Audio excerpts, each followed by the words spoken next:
안녕하세요. 이베스트 투자증권의 염승환 이사입니다. 계좌를 신규 개설한 고객님께 하반기 요약집 주식 상품권 10달러를 드리는 이벤트를 진행합니다. 영상 하단 더 보기란을 통해 많은 참여 바랍니다. 네, 안녕하십니까. 염승환 이사입니다. 2022년 10월 6일이네요. 오늘 시장 함께 읽기 시작하겠습니다. 오늘은 좀 한시름 낮다고 표현을 해야 될 것 같네요. 네, 조금 시장이 그래도 개선되면서 좀 분위기는 약간 바뀐 것 같고요. 오늘은 일단 제가 좀 장이 끝나서 시장부터 먼저 좀 보고서 말씀을 드릴게요. 그래서 오늘은 국내 주식시장은 한 22포인트 정도 코스피가 올랐고 코스닥은 3%나 급등을 했습니다. 그러니까 어제 빠진 걸 이제 메꿔 버렸어요. 그래서 어제 수급도 안 좋았고 코스닥이 좀 부진했지만 오늘은 다시 하루 만에 이렇게 외국인 기관이 사니까 어제 많이 팔았죠. 외국인 기관들이 이 코스닥 쪽에 대해서 매도를 좀 많이 하면서요. 네, 어제 2,600억을 그냥 융단 폭격을 했습니다. 왜 저렇게 팔았는지 모르겠어요. 오늘은 어제 또 선물, 물론 이제 오늘도 좀 일부 팔았지만 선물 매도가 많이 줄어들었고 코스피는 또 매수 들어왔고 그래서 수급이 좀 이랬다 저랬다 하는데 또 오늘은 수급도 괜찮았고요. 기관들도 어제보단 매도가 많이 줄었고 그래서 반등을 좀 해줬습니다. 그래서 오늘 분위기는 전반적으로 좀 괜찮았고 외국인들은 오늘도 전기전자 위주로 많이 샀어요. 반도체 계속 사고 있고요. 다만 이제 서비스 업종 여전히 네이버나 이런 거 팔고 있지만 긍정적인 건 이제 매도가 줄었죠. 그래서 외국인 매도가 이제 서비스 업종도 어제 엄청나게 팔았는데 좀 축소된 게 일단은 긍정적입니다. 그래서 이번 주 들어와서 여기 보시면 서비스 업종을 7천억 팔았어요. 보이시죠? 예, 서비스만. 네이버 카카오를 다 던져버린 거예요. 그냥 융단 폭격을 한 거고 반면에 전기전자를 1조 이번 주 들어와선 좀 매수를 10월 들어와서 매수를 하고 있다 라고 보시면 되겠고 섹터로는 오늘 해운주가 BDI 지수가 많이 올랐대요. 그래서 오늘 해운업종이 전체적으로 좋았던 것 같고 제지업종도 오늘 좋았습니다. 무림 이쪽 관련주가 되게 좋았네요. 무림 PMP 그리고 신풍재지, 타이어 업종도 좋았고요. 2차 전지도 괜찮았습니다. 그리고 수주 소식 때문에 오늘 조선 업종 다 좋았죠. 조선주가 오랜만에 급반등에 성공을 했습니다. 조선주 랠리가 좀 이어졌고 반도체 장비 회사들도 오늘 그러니까 삼성 하이닉스가 이제 좀 분위기가 좋다 보니까 소부장 기업으로 이제 매기가 붙어버렸어요. 그래서 오늘 반도체 장비 주성 엔지니어링 8%, 이오테크닉스 8% 급등을 해버렸습니다. 다 오랜만에, 진짜 오랜만이죠.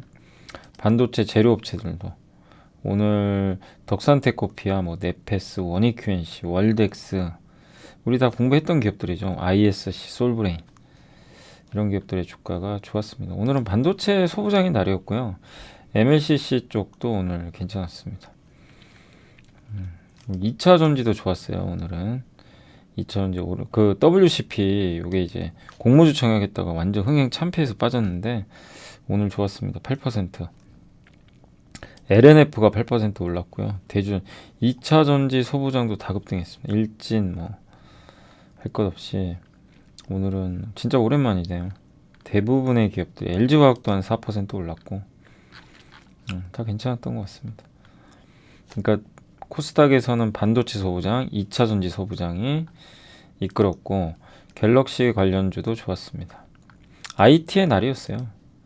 태양광은 하나솔루션은 좀 빠졌지만 미국의 태양광 회사들 주가 많이 빠졌더라고요. 근데 다른 쪽은 좀 올랐고 애플페이 아마 조만간 될 거라는 얘기가 있어요. 근데 제가 좀 당부드리고 싶은 거는 애플페이 너무 큰 기대는 하지 마세요. 왜냐면 애플페이가 이게 된다고 해도 현대카드 위주로 할 거고 NFC 단말기라고 있거든요. 그거 설치하는데 돈 엄청 들어가요. 지금 전체 가맹점에 5%가 NFC 단말기가 있는데 이거 다 깔아야 됩니다. 근데 여러분들이 애플페이 갖고 가서 결제를 하려고 그래요. NFC가 지원이 안 돼요. 그러면 못 하는 거죠. 애플페이는 좀 NFC 기능이 있어야 된다고 하더라고요. 그래서 그 단말기가 이제 가맹점이 다 설치가 돼야 되는데 그 금액도 꽤 되니까 그래서 그러니까 삼성페이처럼 확산되기가 쉽진 않아요. 삼성페이는 이제 웬만한 가맹점 대부분 되잖아요.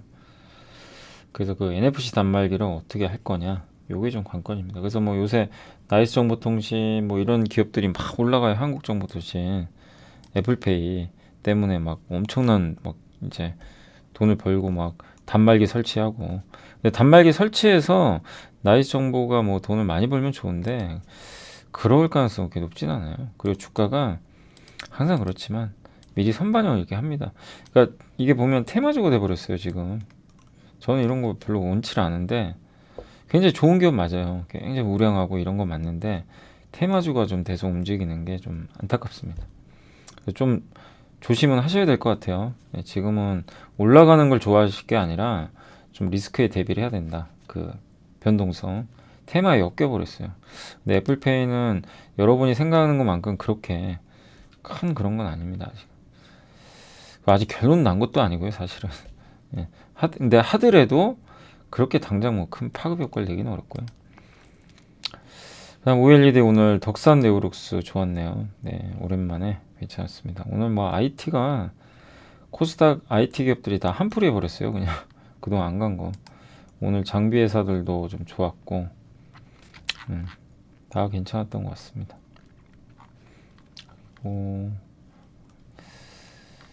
예, 다 올랐네요. 게임도 좀 오늘은 올랐습니다. 진짜 게임주도 요새 많이 빠졌죠. 크래프터만 빼고는 다 올랐네요. 모바일 게임 또 올랐고, 빠진 거는 통신주, 정유주, 이노베이션이 좀 많이 빠졌고요. 편의점 좀 빠졌고, 일부 롯데지주가 빠져서 그런 것 같고요. 보험주 뭐 그런 정도. 건설주도 좀 약했습니다 오늘. 예, 지수 오른 거에 비하면. 요런, 그리고 자동차도 오늘 뭐 일부 기업도 올랐지만 대체적으로 좀 약했어요. 자동차도 요새 현대 기아도 너무 약한데 일단 좀 지진 됐지만 아직까지는 좀 약한 흐름입니다. 그리고 시총 상위 기업들은 오늘 뭐 반도체의 날이었습니다 한마디로. 코스닥이 3% 오른 주인공은 반도체, 2차전지. 여기 관련된 기업들이 다 일제히 급등을 했죠. 예, 그리고 대덕전자도 많이 빠졌었는데 오늘 좀 올라갔고요. 동국제강, CS윈드도 좀 많이 올랐네요. LG화학, KMW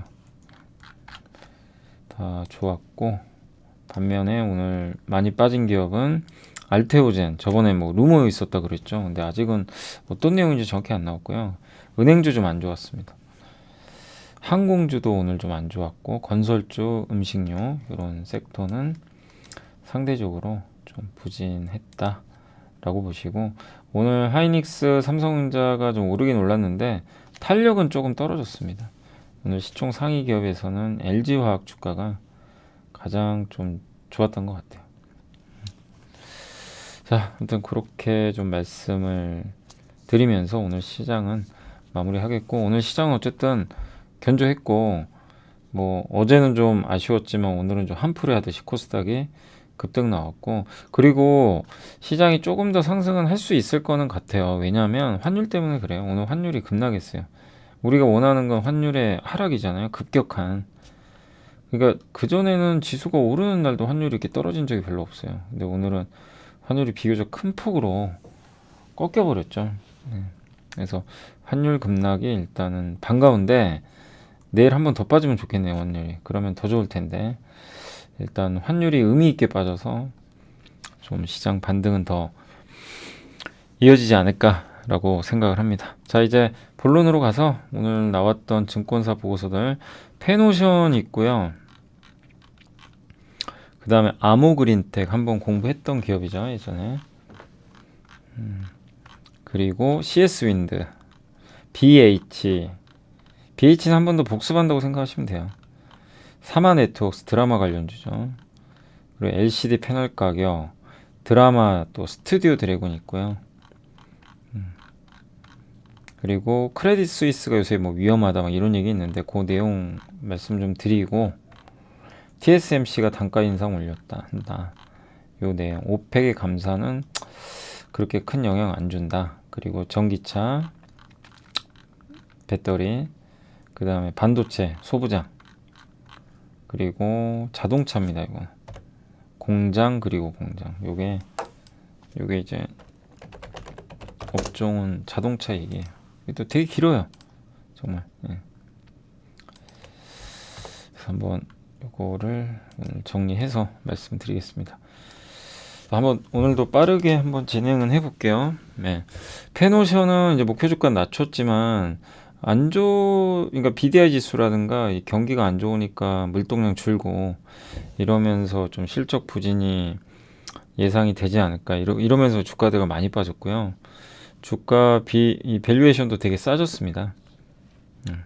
아무튼 시황은 부진한데 내년 1분기까지는 좀 부진할 것 같다, 이런 내용이 좀 담겨져 있고요. 그래서 이익 추정치를 낮췄고, 다만 이게 반영이 됐고 페노션이 PBR이 0.6배 정도라서 주가는 상대적으로 조금 저평가돼 있어요. 그리고 지금 이게 PBR이 2020년 그 코로나 발발했던 수준까지 떨어졌대요. 그러면 이제는 이익이 그때만큼 안 늘어난다는 얘기인지. 그러니까 페노션은 어쨌든 이제 지금 주가는 옛날로 돌아갔어요, 한마디로. 예전과 같은, 그러니까 예전보다 이익을 좀 못 내지 않을까, 이런 우려감이 주가에 반영되고 있는 것 같습니다. 그렇지만 다르다. 벌크선 운영을 좀 선대를 확장했고 LNG 사업을 한대요. 그래서 LNG 선을 도입을 해서 영업이익이 늘어날 것 같고, 그리고 이 벌크선 같은 경우도 중장기적으로는 강세가 예상이 되는 게, 공급이 그때도 많이 말씀드렸죠. 벌크선 공급이 늘질 않는다. 예, 공급은 제한적인데 내년에 이제 경기 조금 좋아지면 물동량은 늘어나겠죠. 급격히 늘지는 않더라도. 그래서 이게 반도체랑 비슷해요, 어떻게 보면. 공급 증가율이 구조적으로 감소하고 있다. 그리고 경제는 성장해요. 뭐 그렇다고 막 역성장하는 건 아니고. 그리고 앞으로 석탄과 곡물도 증산할 가능성이 높다. 그러면 이제 이런 원자재들을 실어 나가야 되니까요, BDI가 올라갈 수도 있겠죠. 그 중국의 봉쇄 정책이 풀려야 됩니다. 이게 풀리면 가장 큰 또 수혜 업종 중에 하나가 이 BDI, 벌크선 운용하는 기업이라고 보시면 되겠고, 어쨌든 여러 가지 변수로 인해서 좀 물량에 대한 좀 불확실성은 있긴 있지만 그래도 내년 전망을 나쁘게 안 보고 있고요. 신임 사장이 이제 2년 전에 취임을 했는데 전략을 바꿨대요. 1년 이상의 장기 용선, 그러니까 장기적으로 운영하는 겁니다. 1년 이상. 짧게 운영하는 게 아니라 이걸 좀 확장을 했다고 합니다. 예, 그래서 이런 것들이 좀 그동안 효과를 봤던 것 같고, 2019년과 같은 이익 내밀로 돌아갈 걸 전망하는 건 너무나 비관적이다. 그죠? 그때로 그러니까 요즘에 HMM이 주가가 엄청 빠졌는데 저런 좀 우려가 있나 봐요. 결국 옛날로 이익이 돌아가지 않을까. 그래서 빠졌는데 그거는 그때 가봐야 되지만, 일단 페노션은 컨테이너선과 다르게 공급이 많지는 않습니다. 그리고 또 한 가지가 LNG 수송 사업을 본격적으로 하고 있어요. 그래서 LNG 대선 계약, 고객사에게 선박을 대여해 줍니다, 그냥. 예. 그리고 직접 운영하는 것도 있고. 예. 그래서 대선 계약은 굉장히 안정적이에요. 뭐 시황에 따라 막 등락하는 게 아니고. 그래서 LNG선 운영 인력을 양성할 수 있는 기회고요. 척당 최소 100억 정도의 이익이 나올 걸로 전망을 하고 있습니다. 그래서 현재 인도 예정인 LNG선이 모두 도입되는 게 2025년이거든요. 그때 되면 이제 LNG선 관련 영업이익이 1,200억까지 늘어날 걸로 전망을 하고 있습니다. 아무튼 벌크선 관련주예요. 원자재를 실어 나르는 배. 이게 시황이 너무 급변해요. 그래서 안정성은 떨어지는데 대신에 LNG 사업을 통해서 그걸 좀 바꾸겠다. 그래서 LNG 사업은 앞으로 LNG 운임도 올라갈 가능성이 높고, LNG 선박이 부족하잖아요. 그런 상황에서 좀 발주가 이제 많이 이루어지는데, 일단 LNG 모멘텀은 좋은데 이거를 이용해서 사업을 하겠다. LNG 선을 뭐 운송하는 거죠. 예. 조선소로부터 발주를 하고 오면은 이 LNG 운송 사업을 한번 해보겠다. 이런 좀 내용인 것 같아요. 성공 여부는 모릅니다. 그렇지만 이런 이제 것들이 성공을 하면 주가가 레벨업을 하는 거죠, 당연히. 이런 이제 도입 계약을 좀 마련해 놨으니까 참고해 주시면 좋을 것 같습니다. 아무튼 페노션은 주가도 굉장히 좀 저평가되어 있고 내년부터 이어질 뭐 LNG라든가 이런 모멘텀에 주목을 하고, 사실 중국 경기가 좋아지면 가장 좋아질 기업 중에 하나입니다. 아모그린텍은 이제 전기차에 들어간 부품이고요. 고효율 자성 소재라고 하는데 이게 전류를 또 적게 손실을 해주기 때문에 전기차 같은데 필수적으로 들어가고 전 세계에서 세 번째로 개발을 했고요. 자동차에 이렇게 교류 전원이 들어오면 이걸 직류로 바꿔야 되거든요. 뭐 인버터라든가 이런데 고효율 자성 소재가 들어간다고 합니다. 전기차 출력 높아지면서 수요 증가했고 테슬라 내에서는 지금 점유율이 40%나 돼요. 그래서 테슬라의 좀 비중이 높은 기업 중에 하나입니다. 최근에 리비안, GM 국내 완성차, 현기차겠죠. 이쪽으로 고객사가 확대되고 있고, 그래서 고객사 늘고 전기차 출력 증가 트렌드로 성장을 할 것 같습니다. 그리고 한 가지 더 하는 게 리튬 인산철, 그 LFP 아시죠? 그 배터리를 가지고 ESS 사업도 하고 있어요. 이게 요즘에 떠오르는 그 굉장히 좀 유망한 산업 중에 하나죠. 수요가 많으니까 에너지를 저장하는. 그래서 올해 수주도 많이 늘어났고 내년에 해외 쪽 이런 신재생 통신 전기기관차 여기 이제 필요한 ESS를 뭐 만들 가능성이 있고, 덴마크의 그 KK 윈드 솔루션이라는 회사가 있는데 이 회사에다가 비상용으로 그 시스템을 납품을 하고 있대요. 그래서 이 KK 윈드 솔루션은 지멘스, 베스타스가 세계 1위고요. 지멘스가 아마 2등일 거예요. 그래서 이 풍력 바람을 돌려서 에너지가 나오는데 그 에너지를 전기로 바꿔야 되거든요. 그게 이제 거기에 필요한 비상전원 시스템, 그게 꺼지면 안 되니까 그걸 공급을 하고 있다고 합니다. 일본 통신 3대 통신사 중에 한 곳에 공급을 하고 있고요. 그리고 전기 기관차, 그 열차 있잖아요. 그걸 또 전기로 갈 수 있게 하는 그걸 만드는 프로젝트 하고 있다고 합니다. 캐터필러 자회사로부터 그걸 이미 수주를 따냈고, 스마트폰이 원래는 본업이죠. 그래서 이게 좀 실적이 우려가 있는데도 고효율 자성 소재 ESS 이런 사업들이 순항하면서 좋은 실적을 낼 것으로 보고 있고 신사업도 많이 하고 있습니다. 이번에 실적 추정치를 보시면 일단 올해 기준으로도 그 7.7% 영업이익을 증가시켰고 내년에는 10% 내년보다 이익률이네요. 이익률이 일단은 9%, 내년에 더 좋죠. 더 크게 늘어날 걸로 예상을 하고, 영업이익 전망치도 144억에서 155억, 196억에서 240억으로 크게 올려놨습니다. 그래서 내년도 실적을 기대해 볼 만한 그런 기업이고, 이게 통신, 전기차, 에너지 이 세 개 들어가요. 5G. 굉장히 전방선 다 좋죠. 그리고 여기 있는 게 이제 그 아까 말씀 고효율 전자 자석 이런 사업 여기 있죠. 고효율 자성 부품 요걸 하고 있고, 요게 ESS 이런 사업들을 하고 있습니다. 그래서 고효율 자성 소재가 비중이 제일 높고요. 그 다음에 FPCB 이런 순서로 돼 있고, ESS도 좀 늘어나고 실적 추이도 좋아지고요. 요게 고효율 자성 소재 제품이고, 나노 멤브레인 이건 주요 제품이라고 합니다. 일단 자동차, 뭐 통신 장비, 뭐 이런데 아니면 그 신재생 에너지에 필요한 다양한 부품들을 만들어주는 약간 팔방미인 같은 그런 기업이고요. 실적만 좀 확인하면 되겠죠. 메리츠는 이제 3분기 실적은 기대에 부합하지만 일단 본격적인 실적 개보서는 4분기부터입니다. 이걸 좀 염두에 두세요. 그래서 좀 느리게 갈 수 있어요. 그래서 미국 공장 증설하는 거 좋죠. 미국의 법이 통과됐기 때문에 미국에 공장이 있으면 좋은 거예요.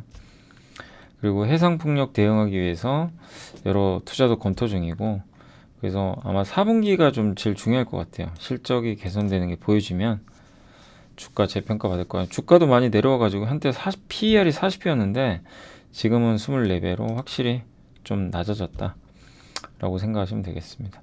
아무튼 이런 기업들 같은 경우는 주가가 좀 크게 하락할 때 관심을 가지시고 오를 때는 지켜보시고요. 이렇게 절대적으로 싼 기업은 아니고, 그리고 실적이 이렇게 이제 개선이 조금씩 될 텐데 4분기부터거든요. 그러니까 급하게 할 필요는 전혀 없다 이 얘기고, BH는 저번에 우리 한번 공부해봤죠. 탐방 보고서. 근데 여러 애널리스트들이 같이 갔다 온 것 같아요. 그러니까 BH가 애널리스트들한테 애널리스트 초청한 것 같아요. 그래서 베트남에 위치한 이제 여기 메리츠의 양승수 연구원님도 이제 갔다 오신 것 같아요. 그래서 요 공장에서는 애플 제품뿐만이 아니라 태블릿, 노트북, 전기차, 5G에 들어가는 FPCB를 만들고 있고, 그 공장 이름은 V4 공장입니다. 네 번째. 주로 전기차 배터리용하고 차량, 그러니까 자동차에 들어가는 거예요. 배터리용 FPCB는 굉장히 사이즈가 커서 기존 제품보다는 투자 금액이 좀 들어가고요.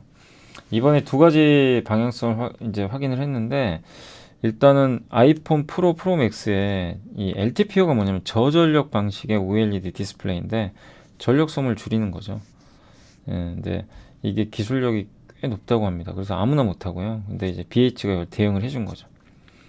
그래서 동사 점유율은 삼성전기가 그때 한번 사업 접으면서 점프를 했고, 더 많은 점유율이 나오지 않을까 이렇게 보고 있고요. 아이폰은 프로랑 프로 맥스가 잘 팔리죠. 여기에 LTPO 저전력 제품입니다. 근데 이거를 하는 업체가 없나 봐요. BH가 해주는 것 같아요. 요 LTPO 관련된 RF PCB를. 예. 그 베트남 공장 가동률이 최대치인데 안정적으로 이제 물량을 공급할 수 있는 그 수요처가 계속 좀 나와야 되는 게 관건일 것 같고요. 아무튼 배터리용 FPCB 새로운 성장 동력 장착했다. 이 배터리용은 현재 삼성 SDI 공급하고 연말하고 내년에 이제 LG랑 SK에도 공급을 할 것 같습니다. 그래서 매출액은 지금 올해는 400억대인데 내후년에 1100억까지 증가할 것 같고, 아직은 적자예요. 그러나 내년부터 이익이 좀 나지 않을까 이렇게 보고 있고, 이건 우리가 공부했던 거죠. 배터리용 FPCB 사이즈가 되게 커요. 예, 대신에 이 수율이 좀 낮습니다. 그리고 수주를 하죠. 그러니까 처음에 이 자동차의 부품의 좀 특징이 수주부터 받죠. 수주 기반이니까 계절성에 좀 자유롭고, 계절을 잘 안 탑니다. 뭐 3분기에 더 많이 팔고 이런 게 아니고 꾸준해요. 그리고 배터리용 FPCB의 장점은 공정 개수가 15개로 줄어요. 원래 80개인데. 그러니까 이 공정이 적으면 비용을 주는 거죠. 그래서 다 장단점은 있지만 아이폰만 가지고는 안 돼요. 그죠? 예, 아이폰 모멘텀에 누구나 아는 거고, 자동차용 있죠. 전장용 전기차에 들어가는 배터리 FPCB에서 얼마나 큰 성과를 내느냐. 근데 이건 당장 확인이 안 되고 시간이 좀 지나야 됩니다. 그래서 어떤 내용인지 아시겠죠? BH가 굉장히 알짜 기업이고 또 애플 관련주고 이런 건 다 좋은데, 본격적인 상승이 나오려면 아이폰만 가지고는 안 돼요. 자동차 쪽에서 뭔가 좀 포텐셜이 나와야 된다. 그 내용이고, 사마네트웍스는 이제 드라마 제작사죠. 국내 최초의 드라마 독립 제작사고, 보유 작가도 한 25명 되고요. 1년에 3에서 5편 정도 찍고, 무엇보다 그동안은 막 이익들이 막 들쑥날쑥했는데, 저번에 A스토리도 그렇고 사마네트웍스도 그렇고 중저형 이 드라마 제작사가 실적이 좋아지고 있어요. 벌써 작년 전체 이익 넘어갔습니다. 드라마 제작한 게 다 이제 돈이 들어오는 거죠. 3분기에는 금수저, 지금 금수저 하고 있더라고요. 예, 그래서 이게 또 실적에 반영될 것 같고, 연간 제작 라인업은 한 5편 정도 예상을 합니다. 예, 그리고 두뇌 공조, 낭만다, 저 이 김사부 참 재밌게 봤는데 요게 3가 또 내년에 아마 반영될 것 같고요. 그 다음에 오랫동안 기다렸습니다. 이런 것들이 이제 방영이 되고 안정적이고, 그 다음에 뭐 넷플릭스나 이런 글로벌 OTT향 작품도 계획 중에 있어서 뭐 괜찮지 않을까. 사마네트웍스도 드라마 제작사가 너무 많이 빠졌죠. 특별한 악재도 없는데, 그러나 꾸준하게 지금 드라마 제작을 하니까 긍정적인 것 같고요. 드디어 LCD 가격이 떨어지기 멈췄대요. 그래서 어제 LG 디플이 올랐던 겁니다. 하락세가 죽는 TV 쪽 너무 많이 빠졌어요. 그래서 뭐 좋아서 덜 빠진 게 아니라 너무 많이 빠진 데서 드디어 하락이 멈췄다. 그러니까 거의 바닥이죠. LCD 쪽도 거의 바닥은 나왔고, 다만 IT용은 아직은 떨어집니다. 대신에 TV용은 조금 개선됐다 보시고, 아무튼 너무나 길었는데 아무튼 그렇지만 디스플레이 주도권은 OLED로 넘어가는 거 아시죠? LCD에서 아직은 LCD지만 그래서 LCD 관련 기업 투자하는 거는 조금 그렇게 딱 지금 트렌드에는 좀 맞진 않는 것 같아요. OLED죠, 확실히 디스플레이. 근데 어쨌든 LCD도 드디어 좀 저점을 보이는 흐름은 나왔다.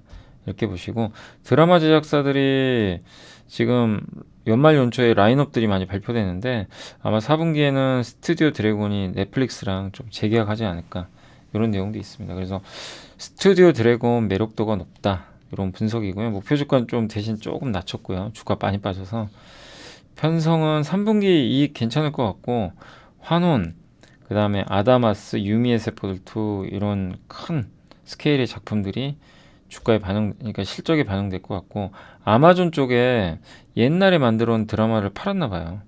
근데 이걸 한번 이렇게 판매를 해서 물꼬를 트잖아요.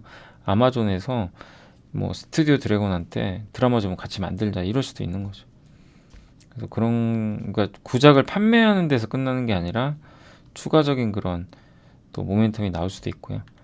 그리고 넷플릭스 오리지널 더 글로리 김은숙 작가님 되게 유명하시죠. 예.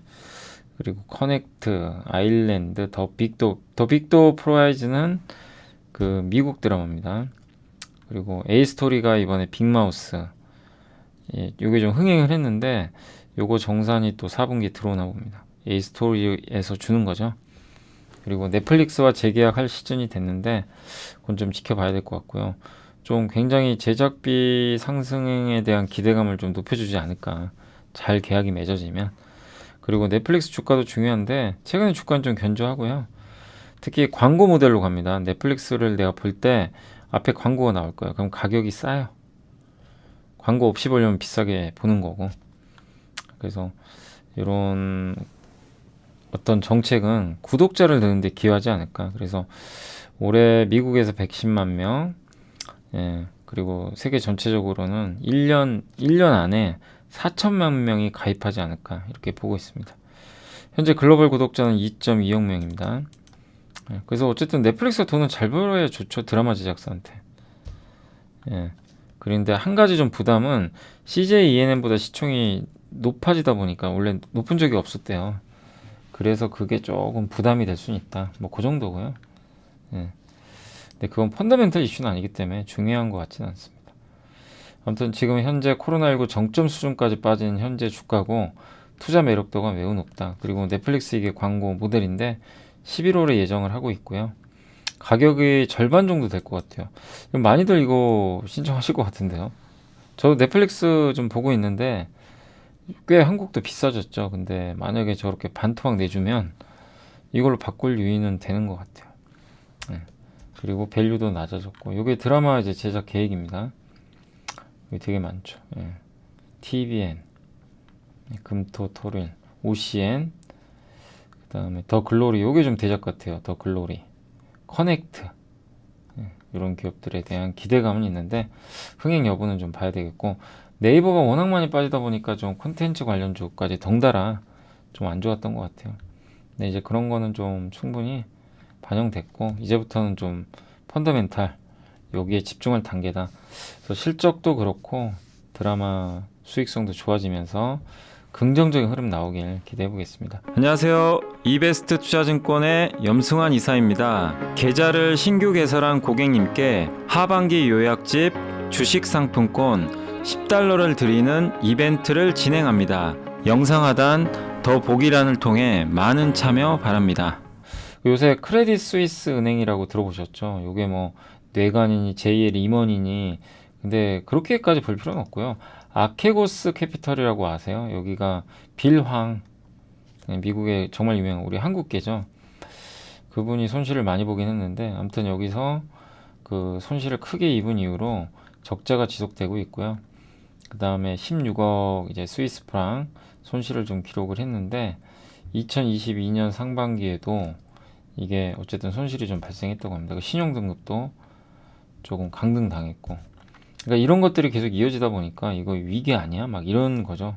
사람들 생각이. 근데 그렇게 보기는 어렵고 그 자금 여력이 충분하대요. 보통주 자본 비율이 13.5%.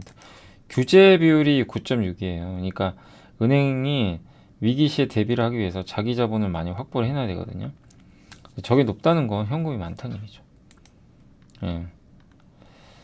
그래서 물론 앞으로 엄청난 손해를 보면 그게 없어질 수도 있겠지만 아직은 그런 정도는 아니고, 그 다음에 유동성 자산 비율이라고, 그러니까 유동성, 이제 금방 현금할 수 있는 자산들을 얼마나 갖고 있냐 뭐 그런 건데, 그게 191%가 돼요.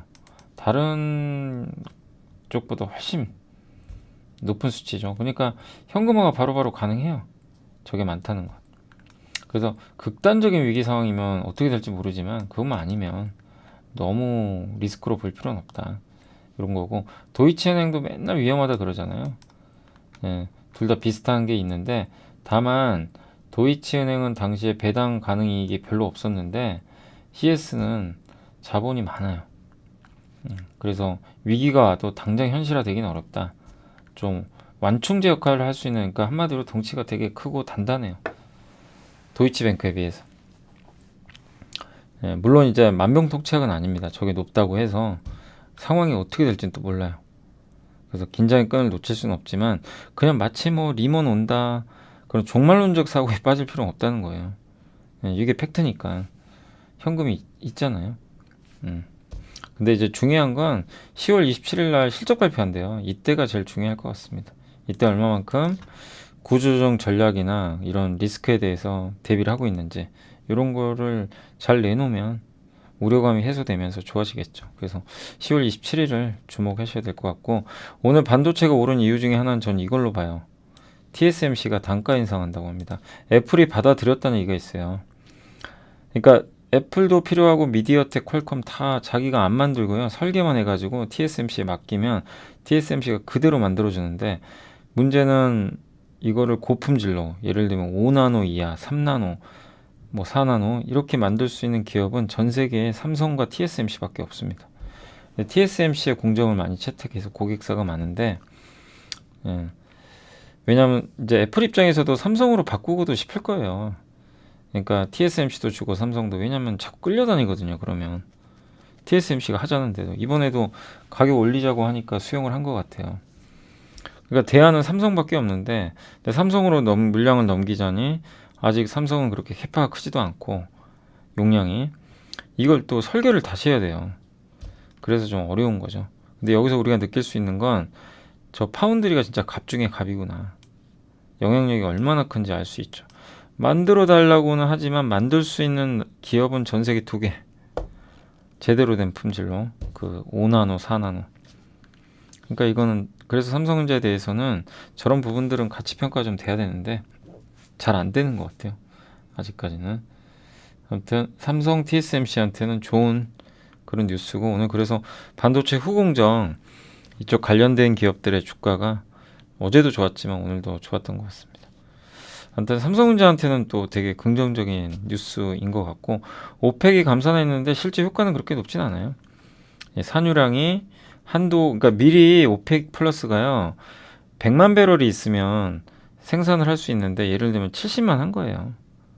그동안 미리 감산하고 있었어요. 그러니까 막상 감산을 해도 원래부터 감산하고 있었기 때문에 별로 줄일 게 없는 거죠. 러시아도 마찬가지. 그래서 지금 이번에 감산 효과가 크지 않았고, 유가 안 올라갔죠, 생각보다. 예, 그래서 경기가 더 중요하고요. 그리고 여기서 느낄 수 있는 건, 미국과 사우디가 참 꼬였구나. 미국은 사우디가 유가 내리기를 원하는, 증산하기를 원하고, 사우디는 미국이 빨리 무기를 수출해 주기를 원하는데, 미국이 무기 수출 지금 안 하잖아요. 의회에서 반대하는 것 같아요. 그러니까 이제 열받은 거죠, 사우디는. 그래, 됐다, 이런 것 같고. 예. 근데 미국 나름대로 경고를 했거든요. 야, 국제유가 올리면 안 된다. 예, 또 중간 선거도 있고, 또 러시아랑 너네 왜 친하게 지내? 막 이런 거예요. 그러니까 이제 미국도 열받은 거죠. 그래서 하자마자 맹비난을 했고요. 그 다음에 SPR, 전략 비축유를 그냥 방출을 한다고 합니다. 저 방출되면 공급이 늘어나니까 감산 효과가 상쇄되고, 이란 핵협상 재개 가능성도 다시 높아졌고요. 이란 카드가 있죠. 미국 입장에서는 사우디가 말을 안 듣는다, 이란 카드를 써가지고 이란을 국제사회로 복귀시키는 순간 유가는 급락합니다. 그럴 가능성이 높죠. 예. 그래서 이란을 계속 카드로 협상하는 것 같고, 또 미국 에너지 기업들이 좀 생산 늘리도록 유도하는 방안도 모색하고 있다고 합니다. 그러니까 이제 결국엔 미국이 유가를 결정하고요. 사우디보다도 오히려. 그리고 중국이 더 중요합니다. 중국이 경기를 본격적으로 부양하고 풀잖아요. 원유 수요가 급증해요. 유가 올라갑니다, 다시. 예, 근데 아직은 그 단계는 아니죠. 그래서 미국과 중국이 좀 키를 쥐고 있다. 이게 보시고 2차전지 쪽은 모멘텀은 미국에서, 그러니까 이 결론은 뭐냐면요. 미국은 모멘텀은 좋은데 실적은 유럽인데 실적이 안 좋아요. 우리 공부해봤죠. 유럽이 지금 상태가 안 좋습니다. 근데 북미 배터리 수요는 1670기가와트 엄청나요. 지금 확보한 배터리가 542기가와트밖에 안 돼요. 3배를 더 늘려야 돼요. 그만큼 지금 배터리가 부족합니다. 그런데 우리나라 기업들은 IRA 법안 수혜고 본격적으로 내년부터 진출하죠. 이제 북미에 공장도 짓고 하니까. 그래서 전체 매출 중에 북미가 차지하는 게 40% 정도. 소재는 20-30% 차지한다. 다만 이럼에도 주가가 좀 부진했던 건 유럽 때문입니다. 단기적인 실적은 유럽이 결정을 해요. 유럽 비중이 높아요. 우리나라 기업들이. 매출 비중이 65에서 80%나 돼요. 유럽이. 유럽이 전기요금 올라가니까 사람들이 전기차 안 사려고 그러고, 예, 원가는 비싸지고, 예, 그래서 이 천연가스 가격이 조금 더 낮아지면서 전력 가격이 확 떨어져야 유럽이 좋아질 수 있습니다. 근데 결국엔 정상화돼요. 정상화되는데 좀 시간이 걸릴 뿐이죠. 그리고 탄소 배출 규제도 적용해야 되기 때문에 친환경 차로 가야 돼요. 옛날 내연기관 차로 갈 수는 없어요. 다만 옛날에 이건 유지영 연구원님도 한번 언급을 해주셨지만 그때 한번 얘기해줬죠. 유지영 연구원님이 하이브리드가 대안이다. 그 중간 과도기 역할을 하이브리드 자동차가 할 수도 있다. 뭐 그런 내용 기억이 납니다. 아무튼 유럽은 전기차를 계속 팔아야 되고 전기 요금 때문에 지금 판매는 부진하다. 결국 어느 시점에선 돌아오겠지만 좀 시간은 걸릴 수 있다는 거. 탑픽은 LNF로 잡은 것 같습니다. 오늘 LNF 좀 많이 올랐죠. 그리고 제가 의견을 깜빡하고 그때 이제 어제 방송에도 이렇게 못 올린 것 같아요. 그래서 다시 한번 이렇게 지금 잘 보이시죠? 의견도. 그냥 그냥 개인적인 의견이에요. 이렇게 보시고. 그다음 반도체 소부장. 오늘 많이 올랐습니다. 그러니까 많은 분들이 그래요. 설비 투자 줄이는데 소부장이 왜 올라가나. 이런데 원래 주가는 그렇게 움직였어요. 옛날부터. 소부장하고 삼성전자 같이 가요. 삼성전자가 먼저 가고요. 그 며칠 후에 원래 소부장이 따라갑니다. 오늘은 삼성 니스가 좀 약했는데 상대적으로 소부장이 폭등했던 거죠. 그래서 이제 뭐 어쨌든 장비사들 3분기까지 실적은 괜찮은데 이제 4분기부터는 조금씩 좀 차별화되고 내년 실적은 안 좋겠죠. 투자가 줄어드니까. 그래서 올해 4분기랑 내년까지는 설비 투자 준단 말이에요. 실적은 꺾입니다. 그럼에도 불구하고 실적이 좋은 기업들은 이제 프리미엄을 받겠죠. 예. 그리고 시장의 눈은 이제 업황 개선이다. 예. 그러니까 업황이 언제쯤 개선될까 요건데 업황은 내년 한 3분기 정도로 보고 있어요. 주가는 항상 먼저 간다는 거. 벌써 좀 움직이고 있죠, 지금. 예. 그러니까 과거에도 생산업체들이 투자를 줄이면요. 주가가 가장 많이 올랐어요. 당시에도. 장비도 똑같이 갔고. 근데 이제 장비가 내년도에 어쨌든 실적은 대부분 안 좋을 거예요. 왜냐하면 설비를 줄이니까. 근데 그걸 방어할 수 있는 장비주를 좀 선택하자. 그런 내용이고. 그래서 그 인프라 관련된 장비에서 이게 STI 기억나세요? 처음 인프라 깔 때 공장 처음 만들 때 인프라부터 깔거든요. 이제 화학약품을 이제 공급해주는 장치 있죠. 이런 게 이제 인프라인데 요거 하는 회사가 STI, 뭐 한양 ENG 이런 기업들이죠. 예. 근데 인프라 투자는요 업황 안 좋다고 투자를 지연시키진 않아요. 그대로 가는 경우가 많습니다. 그래서 상대적으로 영향을 덜 받을 것 같고 그 다음에 실적이 다변화되어 있는 거 고객사가 뭐 중국도 납품을 하고 비메모리도 하고 2차전지도 해주고 보안 투자 뭐 하이케이 이런 이제 새로운 기술들 거기에 관련된 회사를 보자. 그래서 거기 그러니까 최선호주는 STI는 아까 그거예요. 그거 아시죠? 인프라 장비. 주성 엔지니어링이 이제 요 위에 속한 기업이죠. PSK. 이쪽에. 예. 그리고 관심 종목은 원래 신성이 엔지도 옛날엔 반도체인데 지금은 태양광으로 보는 게 맞아요. 태양광 쪽으로 확실히 좀 많은 사람들이 인지를 하고 있습니다. 그래서 신성 ENG는 좀 반도체보다는 태양광 쪽으로 보시는 게 좋은 것 같고, 요 세 개 기업은 이제 요 조건에 맞는다라고 보시고, 아무튼 소부장은 삼성전자, 닉스랑 또 비슷하게 갑니다, 주가가. 그리고 자동차 공장 그리고 공정위는 마지막 보고서인데요. 예, 키움의 신윤철 이거 참 읽기 어렵더라고요. 너무 길어가지고 결론은 뭐냐, 지금 자동차 주가가 좀 약간 안 좋은데 핵심은 뭐냐면 이제 전기차를 만들어야 될 거 아니에요. 테슬라처럼 압도적인 규모로 만들 수 있냐 없냐, 전기차를. 요겁니다.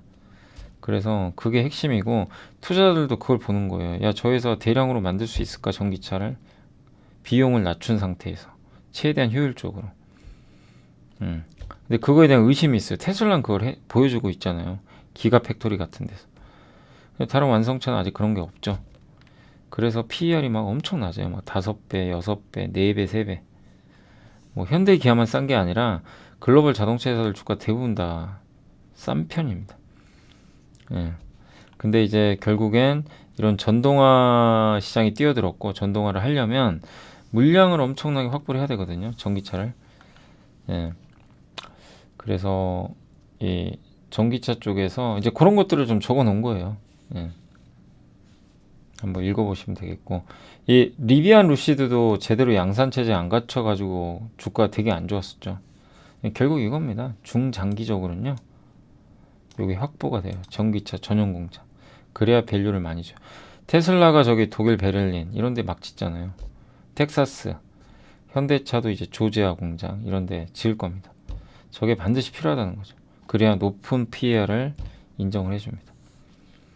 예. 그리고 생산성도 중요합니다. 잘 만들어야죠. 짧은 시간 안에. 이게 테슬라 기가 팩토리가 그런 면에서 뭐 최강이죠. 그리고 현대차 그룹은 2024년 하반기에 아마 전용 공장이 완공되고, 한국에서는 2025년에 이렇게 완공이 되는 걸로 예정이 되어 있습니다. 그래서 2025년 전후로 어쨌든 전기차가 내연기관차를 본격적으로 대체해 나갈 것 같고, 그렇기 때문에 전기차 전용 공장이 있어야 된다는 거예요. 이게 있고 없건 이게 천지 차이라는 거죠.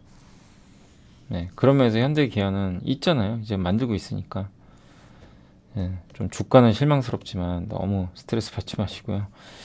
일반적인 업황이면, 그리고 이 단기적인 업황을 좀 보면 지금 이제 본업 정상화 단계 초입인데, 그동안 사실 이제 현대 기아가 신차 가격도 오르면서 수혜를 좀 받고요. 실적도 되게 좋았죠. 예. 근데 그럼에도 불구하고 주가는 최근에 부진합니다. 외국인들이 주식을 안 사요.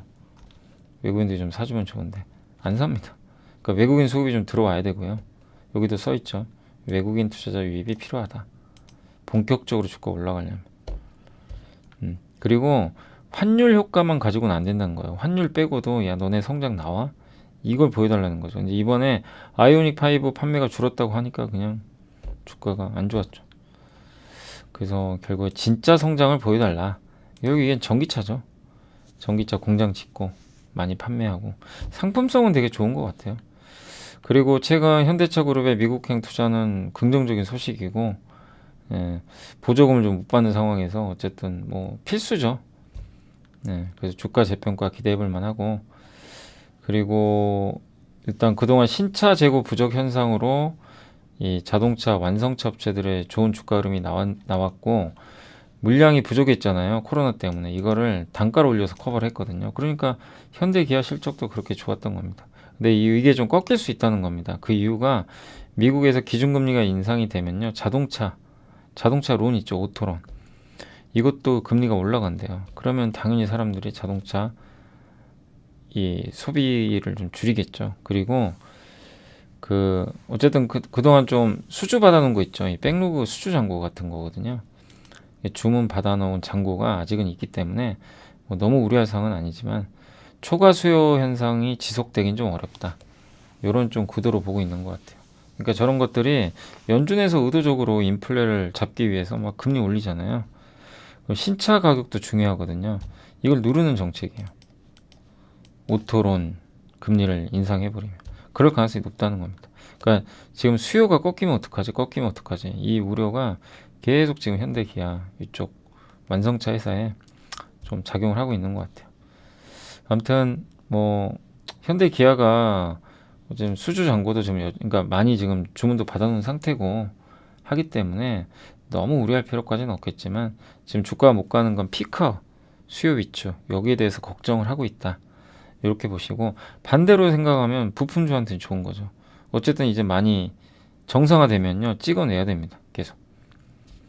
네, 그래서 부품 업종에 유리한 업황이 형성이 되고 있다.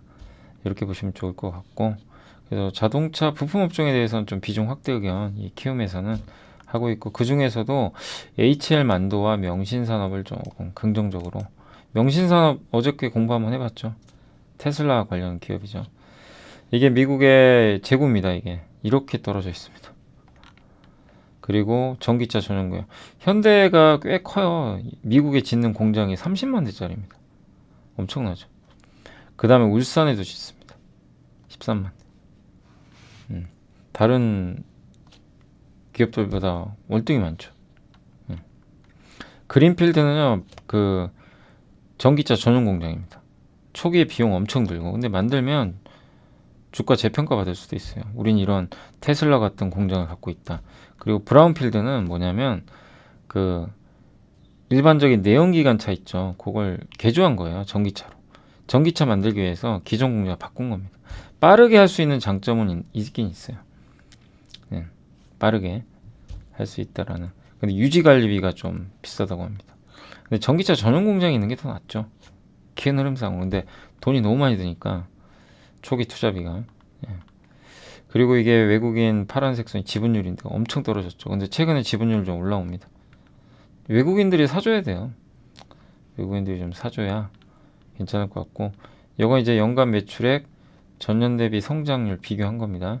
명신, 현대오토 뭐 이런 것들인데 확실히 이 명신산업이 가장 부품주 중에서도 좀 이쪽 가장 그 성장률이 높다 이렇게 보시고 그 일진아이솔루션랑 한온 시스템은 조금 영업이익 성장률은 좀 마이너스로 가는 것 같습니다. 근데 이건 또 언제든지 바뀔 수 있으니까요. 자, 아무튼 그렇게 해서 좀 정리해드리겠습니다. 워낙 길어서 이게 정리가 제대로 되셨는지 모르겠고 아무튼 이런 내용이 있었다는 거 참고하시면 되겠습니다. 이제 제가 해드릴 건 거의 전달해드렸고 마지막으로 그 뭐죠? 그 전자공시까지 한번 설명해드리고 마무리하도록 하겠습니다. 일단 전자공시에서는 그 내부자 매수 중에 이오플로우 아시죠? 이게 그 옛날 이 뭐죠? 인슐린 패치 맞아요. 그거 만드는 기업으로 알고 있는데 이 김재진 대표이사가 되게 많이 샀더라고요. 10만 주를 14,922원에 장내 매수했으니까 한번 체크해 보시면 되겠고 그 다음에 어제 제가 MC넥스만 말씀드렸는데 어제 이제 저녁에 가서 보니까 이런 기업들도 있었습니다. 한국토지신탁은 부회장님이 한 1.6억 정도로 1342원에 좀 매수가 일부 있었고요. 그 다음에 이제 그 KX라는 기업이 있는데 이 회사는 이제 이사님이 6,105원에 66,300원에 6,105주 정도를 샀던 것 같아요. 그래서 4.3억 정도 규모로 매수가 들어왔습니다. 이런 기업들은 여러분들이 모르시면 한번 꼭 이렇게 찾아보세요. KX도 이름이 바뀌었어요. KMH였나 아마 그럴 거예요. 이름이 좀 바뀐 회사입니다. 회사는 되게 이렇게 돈도 잘 벌어요. 그죠? 그래서 이게 방송 송출해가지고 골프장 갖고 있고 아마 이름이 바뀌었을 거예요.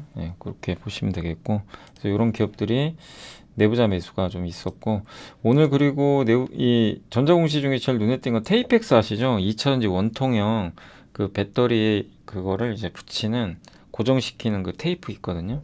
한솔케미칼 자회사.